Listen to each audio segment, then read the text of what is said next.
Hello, everybody. Happy Monday. I hope you had a wonderful weekend. So what we are doing today is we're going to start our Unit 2. So if you go on into classwork, you will see that Unit 1 is now at the bottom and Unit 2 is now at the top. Okay. So what that means, I'm sorry. I did that wrong. Let me fix it. You know me, I gotta fix things. It's not gonna let me fix it. Will it go that way? There it goes. All right, now that that's taken care of. So you do not need your digital notebook today, and we are starting our Unit 2. So Unit 2 is Human Geography. Pardon me. So this is going to be things like culture, religion, government, economics, all that type of good stuff. So we are going to go ahead and get started with comparing governments today. And I know you're like, Ms. Larson, that's so sucky. Government can get a little confusing. We're not going to go into like super amounts of detail like you would in like your actual government class, but I think it's really important to know all the different types of governments that are in the world. Okay. And so today we're going to look at, I believe it's 6 of them. So if you go to Unit 2, Human Geography, you click on 013, Comparing Governments, and you are going to get a version of this document. So what you're going to do is you're going to read the document. You are going to write in your own words advantages and disadvantages. Now I need as many advantages and disadvantages as you can find. Okay, give me like 3. I believe each of them has quite a few though. Okay, I don't remember off the top of my head. I apologize. Now you have to write this in your own words. Again, you cannot copy and paste from the document, but bullet points are fine. Also, your advantages and disadvantages have to be something that you read about in the paragraph. If you just Google advantages to monarchy and something comes up that is not in this paragraph or in these 4 paragraphs, I'm going to mark it wrong. You are going to have to redo it. Okay. Now, what I like about the fact that we're doing it on a doc is that in case you need to, you can go ahead and highlight it. Like if you're unsure what a word means, like say you don't understand what monarchy is, which you will after you read them, but say you don't know what that means. You can go into, let me see, which one is it? Is it format? Nope. You can go into tools and you can translate the document and it will make a copy of it. Say you want to translate it to Spanish.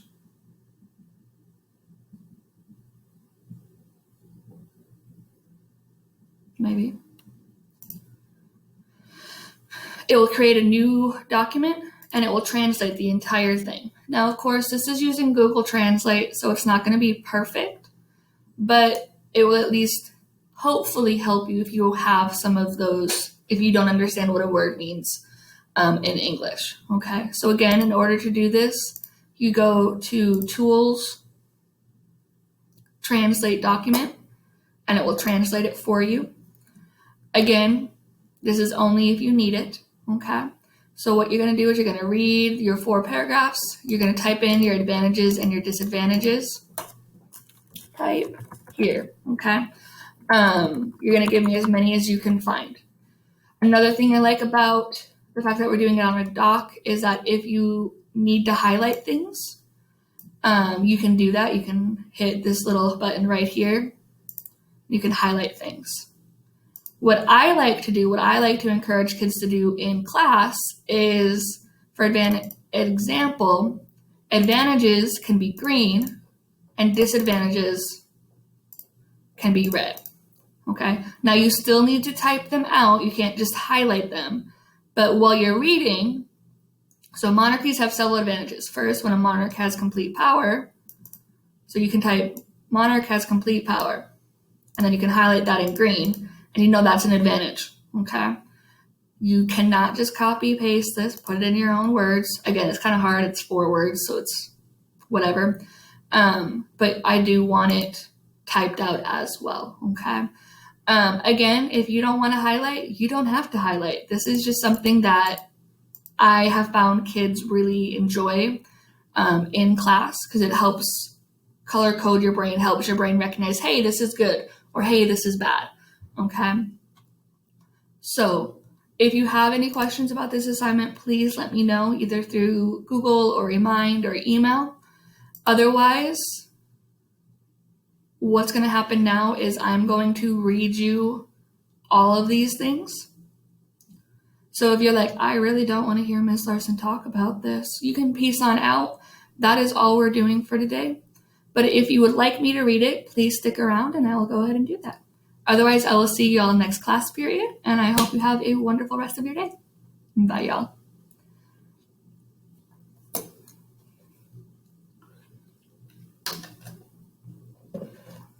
All right, so I'm going to get rid of all this stuff so I can see a little bit better. So again, what we're doing today is we're going to read about the 6 forms of government in today's world. After you read each form of government, complete the T-chart. It's not a T-chart that corresponds to that form of government. So for example, our first one is monarchy. A monarchy is a form of government headed by a single ruler called a monarch. Monarchs go by many names, including king, queen, or emperor. Many monarchs inherit their power and expect to rule for life. This means the authority to rule is passed down through families.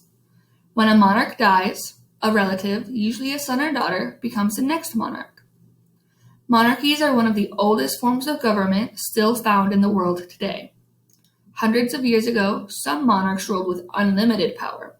Most monarchs today, however, have limited power, often based on a constitution. The United Kingdom has a monarch who serves as ceremonial head of state. Real power to govern is held by the United Kingdom's democratically elected leaders. Monarchies have several advantages. First, when a monarch has complete power, decisions can be carried out on his or her word alone. There is no need for a lot of bickering or arguing. A second advantage is a clear line of succession. Citizens living in a monarchy know who is next in line for the throne.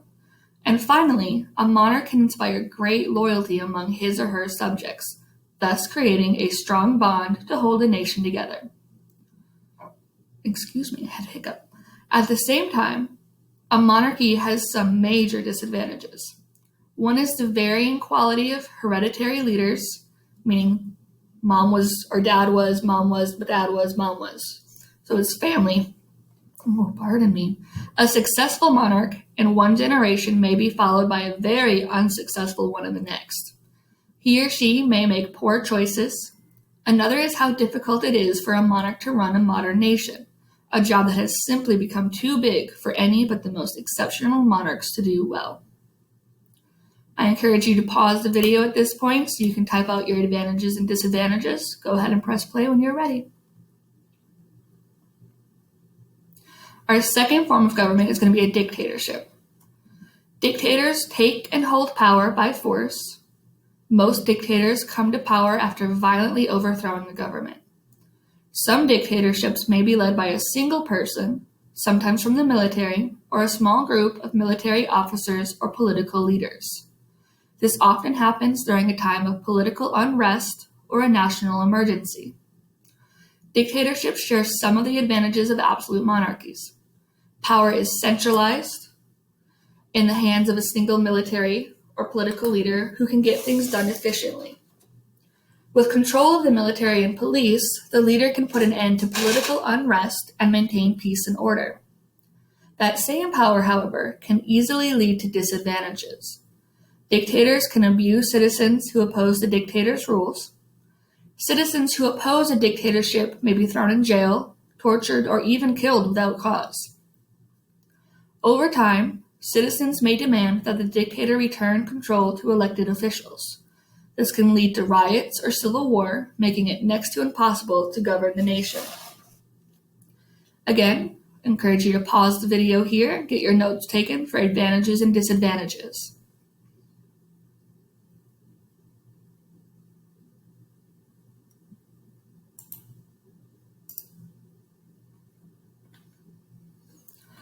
Our third type of government is going to be a theocracy. Why is my scene not working?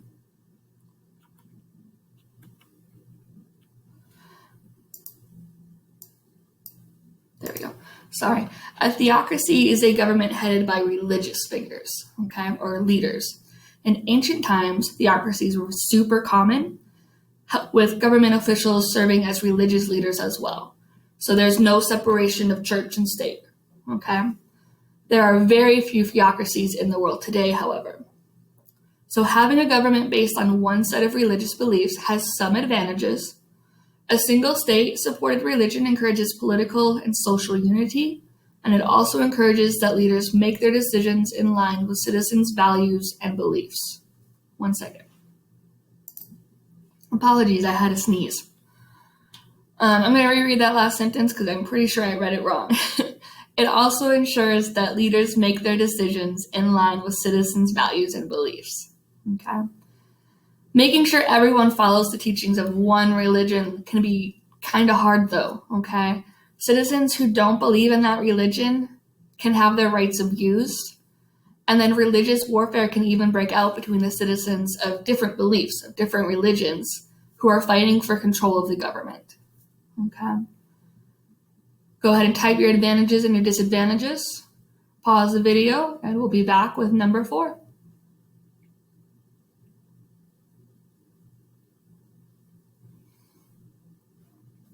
Next up is going to be our single party state. So there's a lot of confusion about single party states. I'm not quite sure because it's exactly what it sounds like. In a single party state, you only have one party running for government. It's not like the United States where you have the Republicans and the Democrats and then, a bunch of third party, Green Party, whatever party, okay? In a single party state, like for example, China, there is only the communist government. There's only one party. So in a single party state, the Constitution, allows only one political party to govern. Power is exercised by the leading members of the party, and these party members have more power, wealth, or talent than the others in the nation. The party nominates candidates for public office and makes most decisions for the country. Ideally, a single-party system avoids bickering between different political parties. Therefore, it makes passing laws and carrying out government programs easier. However, this unity comes at a cost, okay? So the views of party members may be very different from the people as a whole, and this can lead to a lot of social unrest, a lot of riots. People with differing political views or solutions to problems are often completely shut out of the political process. They are not given any sort of voice in their problems or in their government. Again, give me your advantages and disadvantages.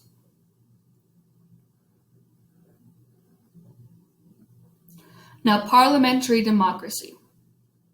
So this is going to be what the United Kingdom has, for example. Sorry, I'm trying to get all my words in at one. There we go. So in a parliamentary democracy, voters elect lawmakers to represent them in the nation's parliament. The political party that wins a majority of the seats in the legislative branch form a new administration. If no single party wins a majority, several parties will join together to form the legislative branch of government. The legislature then selects one of its members to head the executive branch. Sometimes this person is called the prime minister or a federal chancellor. Usually the person chosen is the leader of the party with the most seats in the legislature. In this way, the legislative and executive branches of the government are combined. The legislative branch makes the laws. The executive branch carries out those laws. Combining the legislative and elective branches can be one advantage of a parliamentary democracy. Since the legislator and the prime minister come from the same party, it is much easier to pass legislation or laws. And since the prime minister controls the executive branch, legislation can quickly become law. There can also be a disadvantage to combining these, the legislative and the executive branch, however. The lack of separation between the executive and legislative branch means that the prime minister is super powerful. Also, the prime minister may lack the public support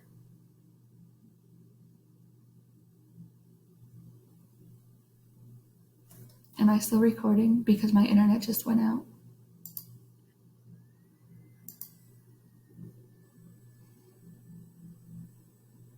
I'm going to keep going and hopefully it works. Where was I? The lack of separation between the executive and legislative branch means that the prime minister is very powerful. Also, the prime minister may lack the public support of an elected president. Prime ministers remain in power only so long as they have the support of parliament. Should the prime minister lose that support, he or she must resign and a new election must be held for voters to choose a new parliament. This can sometimes make parliamentary governments unstable. Go ahead and take a few minutes. We're almost done. We are on number 6. So number 6 is a presidential democracy, and I hope you all know this is what we have here in the United States. Okay? So in presidential democracies, voters choose a president to lead the government as head of the executive branch. They also elect lawmakers to represent them in a national legislature, and both the president and the legislators serve fixed terms. This system has some advantages over a parliamentary democracy. Because presidents are directly elected by the people, they may be more responsive to the public than to their party. They may also get more support from their citizens than a prime minister chosen by the parliament. The presidential system also separates executive and legislative powers, which allows each branch to watch over the others to prevent abuse of power. Also, with fixed terms, a presidential system may be more stable than one in which the prime minister can be dismissed at any time. This system does have 2 disadvantages when compared with a parliamentary one. First, it is almost impossible to remove presidents from power before the term ends, no matter how unpopular they might be. Again, you might remember here in the United States, we did try to impeach President Trump, and that did not work, so it is very hard, okay? Finally, in some countries, presidents have used their power to establish authoritarian regimes. An authoritarian regime is a system of government that has broad control over the life of its citizens. This is going to be, there's one in South America. If you go to Venezuela, I believe it is. Let me double check that so I'm not telling you the wrong thing.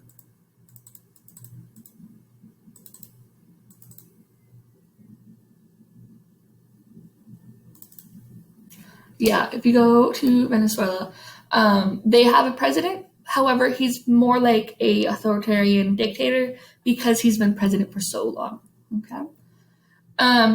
Again, give me advantages, disadvantages, and I will see you on next class period. Have a wonderful day. I hope this was semi-easy. Again, if you have questions, please let me know. Otherwise, have a wonderful day. Bye, y'all.